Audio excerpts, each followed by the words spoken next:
This is your Peace News for Friday, June 7th, 2013. Silver is trading at $22 per ounce. Bitcoin is trading at $111 per Bitcoin. Hero Glenn Greenwald of The Guardian has been covering government abuse of power for a long time. Yesterday, he posted the most damning and dangerous article of his life, revealing that since 2008, Big Brother hasn't just been tapping your phone, but has also been reading your words online as you type them. I urge you to read Greenwald's article for yourself, as it may soon result in a Bradley Manning-style arrest for, quote, aiding the enemy, also known as you, the public. The National Security Agency has obtained direct access to the systems of Google, Facebook, Apple, and other U.S. internet giants, according to a top-secret document obtained by The Guardian. The NSA access is part of a previously undisclosed program called PRISM, which allows officials to collect material including search history, the content of emails, file transfers, and live chats. But fear not, in the information age, the individual has the power. You can outmaneuver the government spies by communicating via encryption or in secret code. Peace News has already covered Redphone, an app which allows users to communicate privately over cell phone calls. We've covered TextSecure, which allows users to text privately. Bitcoin allows users to send money privately. Now, Bitmessage enters the arena. Bitmessage is like Bitcoin in that it's a decentralized peer-to-peer protocol. Unlike using an add-on component for email similar to Pretty Good Privacy or PGP,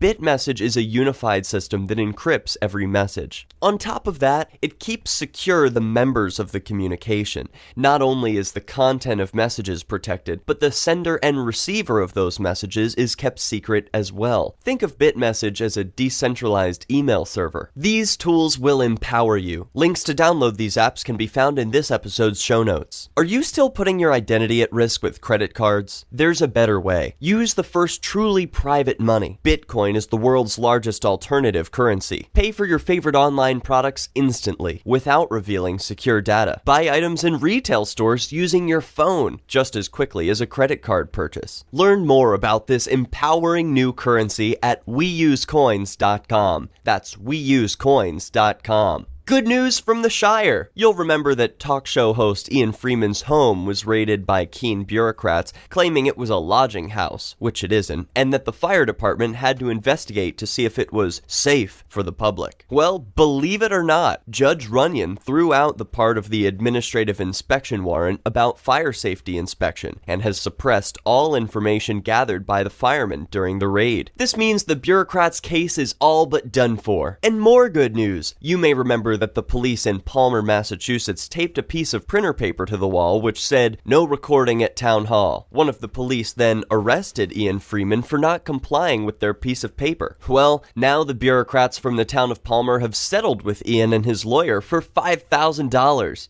On March 13th of this year, peaceful streets activist Antonio Beuhler was walking out of a courthouse in Texas when a police officer told him if he returned, he would face criminal charges. Antonio told the officer to go F himself and was arrested. This week was the trial. It lasted 7 hours. It was overseen by a judge who in the past had confiscated Antonio's camera and threatened him with arrest for filming. 2 of the 6 jurors had police officers in their families. Antonio was found guilty of cursing at a cop and sentenced to pay a $1 fine to the court. He will appeal the decision on First Amendment grounds. Speaking of trials, a jury just refused to indict Cameron D'Ambrosio, the teen who was arrested for some rap lyrics he posted to Facebook which made reference to the Boston bombers. The boy faced 20 years in prison for what the government calls threats of terrorism. This is another clear case of criminalizing free speech. Thanks to Big Brother keeping us safe from wannabe internet rappers, Cameron has missed months of his final year of high school and may have to repeat the grade since he was held without bail until yesterday. The most bizarre news of the day comes from Hayward, California, where, no joke, an elementary school is running a toy gun buyback program. Kids who turn in their play guns will receive a book and a chance to win a bike. Always be aware of social conditioning. Links are in the show notes. This has been Peace News, your daily update on the peaceful evolution. Get more Peace News on the next news network, and for daily videos, subscribe at youtube.com/peacenewsnow. For peacenewsnow.com, I'm Derek J, reminding you that peace is the way.